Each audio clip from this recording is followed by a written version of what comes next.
మనకు బాగా తెలిసిన పురుగు, మనమందరం చేదరించుకునే పురుగు, ఎవరినైనా ఇబ్బంది పెట్టగలిగిన పురుగు గొంగలి పురుగు. గొంగలి పురుగును ఎరుగని వాళ్ళు ఉండరు. గొంగలి పురుగు ద్వారా ఇబ్బంది పరచబడిన వాళ్ళే ఎక్కువ మంది ఉంటారు. అంత చీదరపు పురుగు గొంగలి పురుగు. ఈ గొంగలి పురుగు జీవితంలో 4 దశలు ఉన్నాయి.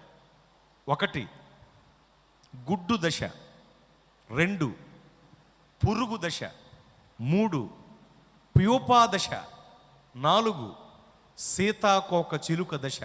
ఇలా గొంగలి పురుగు జీవితంలో 4 దశలు ఉన్నాయి. ఆశ్చర్యం ఏమిటంటే గొంగలి పురుగు జీవితంలోనే కాదు, మన జీవితంలో కూడా 4 దశలే ఉన్నాయి. పెద్దవాళ్ళు అంటారు నరునికి 4 కాలాలు అని. ఈ విషయాన్ని బైబిలు గ్రంథం కూడా బలపరుస్తోంది. ఎలా అంటే 12 గోత్రాల ఇశ్రాయేలీయులను ఏకఛత్రాధిపత్యముగా పరిపాలించిన మహా గొప్ప రాజులలో 2వ రాజు అయినటువంటి దావీదు మహారాజు గారు కీర్తనాముఖంగా రచించి వచించిన విషయం, నా దినముల పరిమాణము నీవు బెత్తెడంతగా చేసి ఉన్నావు అన్నారు. బెత్తెడు అనేది ఒక కొలత. బెత్తెడు అనేది మానవ జీవితపు కొలత. నా దినముల పరిమాణము నీవు బెత్తెడంతగా చేసి ఉన్నావు అన్నారు భక్తుడు. బెత్తెడు అనే కొలతలో 4 వేళ్ళు ఉంటాయి. 4 వేళ్ల కలయికతో కూడిన కొలత బెత్తెడు. బెత్తెడు అనే కొలతలో 4 వేళ్ళు ఉన్నట్టు మానవులమైన మన బ్రతుకులో 4 దశలున్నాయి. అందుకనే పెద్దవాళ్ళు నరునికి 4 కాలాలు అంటారు. ఏమిటి 4 దశలు అంటే? 1 బాల్యము, 2 కౌమారము, 3 యవ్వనము, 4 వృద్ధాప్యము. పుట్టింది మొదలుకుని 12 సంవత్సరముల వరకు బాల్యం, 13 నుండి 19 వరకు కౌమారం, దానినే టీనేజ్ అంటాం. అందుకే కాబోలు 13 నుండి 19 వరకు 13, 14, 15 టీన్ అని వస్తుంది. అది టీనేజ్. కనుక పుట్టింది మొదలుకుని 12 సంవత్సరముల వరకు బాల్యం, 13 నుండి 19 వరకు కౌమారం, 20 నుండి 40 వరకు యవ్వనం, ఇక తర్వాత ఉన్నదంతా కూడా వృద్ధాప్యం. కనుక నరునికి 4 కాలాలు అంటే ఇవే. మానవుని జీవితంలో కూడా 4 దశలే ఉన్నాయి.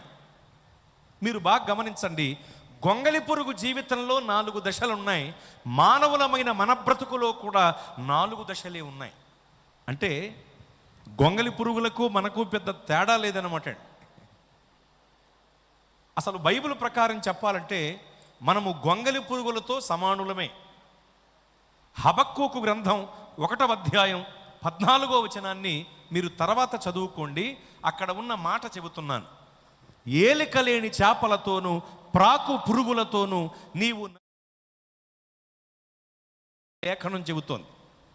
మానవులు ఏలిక లేని చేపలతో ప్రాకు పురుగులతో సమానులుగా చేయబడ్డారట. మీకు తెలియటానికి చెప్తాను. మన ఆది తల్లిదండ్రులైనటువంటి ఆదాము హవ్వగారులు ఆజ్ఞను అతిక్రమించి దేవుడు తినవద్దని ఆజ్ఞాపించిన వృక్షఫలములు భుజించి మహిమను కోల్పోయి పాపపు మాలిన్యాన్ని కొని తెచ్చుకుని దేవునితో ఉన్న సత్సంబంధాన్ని తెగ్గొట్టుకుని పాతాళంతో బంధాన్ని కలుపుకుని ఏదేను తోట నుండి బయటికి తోలివేయబడ్డారు. దేవుడే ఆదాము హవ్వగారులను ఏదేను తోట నుండి బయటకు తోలివేశారు. అలా వాళ్ళు తోలివేయబడింది మొదలుకుని వాళ్ళ ద్వారా విస్తరించిన మానవ జాతి అంతా మహిమను కోల్పోయి పాపపు మాలిన్యాన్ని కొని తెచ్చుకోవటం అనే కారణాన్ని బట్టి ఏలిక లేని చేపలతోనూ ప్రాకు పురుగులతోనూ సమానులుగా చేయబడ్డారు. మానవ జాతి ఏలిక లేని చేపలతో ప్రాకు పురుగులతో సమానం. వాక్యాన్ని బట్టి చెబుతున్నాను. దానికి కారణం పాపం. ఏలిక లేని చేపలతో ప్రాకు పురుగులతో మనం సమానులంగా చేయబడ్డాం. ఏలిక లేని చేపలు అనే మాటను కాస్త పక్కన పెడదాం. ప్రాకే పురుగులు అనే మాటను తీసుకుందాం.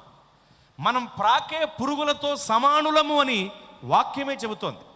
ప్రాకే పురుగులతో సమానులముగా చేయబడ్డామని వాక్యం చెబుతోంది. గొంగలి పురుగు ఎగిరే పురుగా, ప్రాకే పురుగా? ఖచ్చితంగా అది ప్రాకే పురుగే. బైబిల్ చెబుతోంది మనం ప్రాకే పురుగులతో సమానులము అని. నరుడను కాదు నేను పురుగును. పురుగు వంటి యాకోబు మాటలు చూస్తాం కదా. చూడండి, ఇక్కడ కూడా ప్రాకే పురుగులతో నరులు సమానులుగా చేయబడ్డారని లేఖనం చెబుతోంది. గొంగలి పురుగు ప్రాకే పురుగు.